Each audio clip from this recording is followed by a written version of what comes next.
This is real. It really happened, and I'm writing it down for posterity.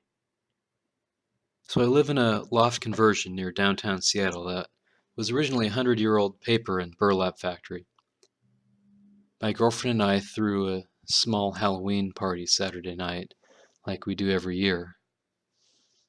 And this year's party dovetailed from an open house art show.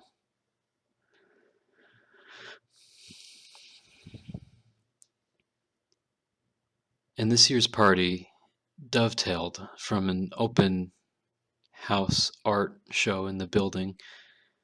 And this year's party dovetailed from an open house art show in the building, so there were a lot more people around. Early in the evening, a very elderly lady slowly, methodically approached me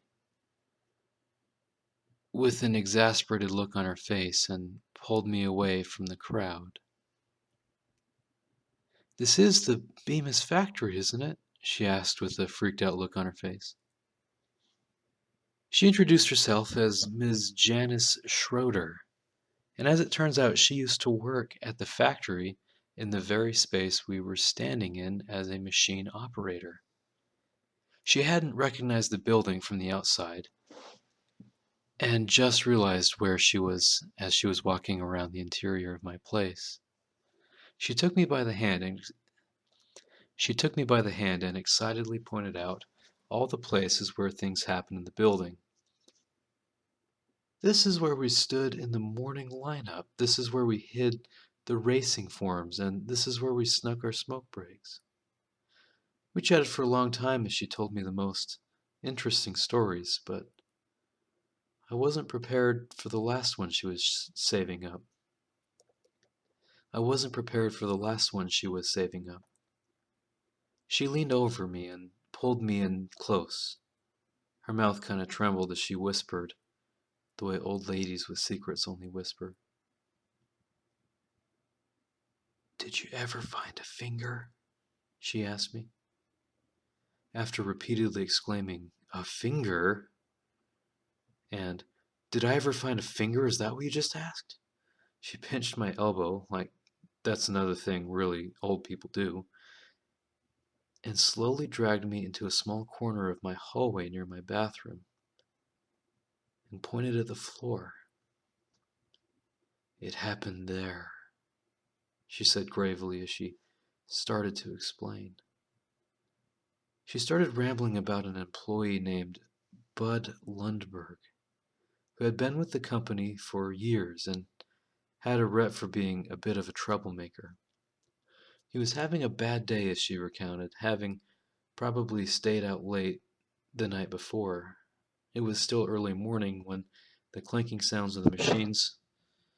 Oh, it was still early morning when the clanking sounds of the machines were eclipsed by repeated shouts for help. She recalled in great detail. You never want to hear someone calling for help, but when you do, you're supposed to drop everything and go help. Bud had chopped off his index finger at the first knuckle in the paper bag press and was having trouble finding it. That's right, Bud Lundberg wasn't shouting from the pain or the shock of his injury like most of us would be. He was trying to summon help from the other factory workers to find a severed finger. Needless to say, the blood was squirting and the paper bags were shuffled about as they were being used as makeshift mops to soak up the blood. The factory nurse rushed in and started tending to Bud, but was still annoyed that he couldn't find his finger. The whole factory was shut down for 30 minutes as they all knelt on the floor with flashlights looking for the bloody remnant. I had to purposefully close my gaping mouth at this point, as it had opened wider and wider the more she recalled from that day. "So what happened?" I gasped. "Bud went to the hospital and came back to work the very next day," she said.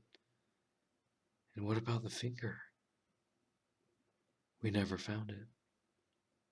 She told me about the poor girl who had to clean up the mess and how she passed out several times from all the blood, the countless times they'd be looking for Bud only to find him on his knees underneath some machine looking hopelessly for his missing finger months after the accident. She giggled at the thought of the factory cat, a champion mouser who probably knew exactly where Bud's finger was the whole time.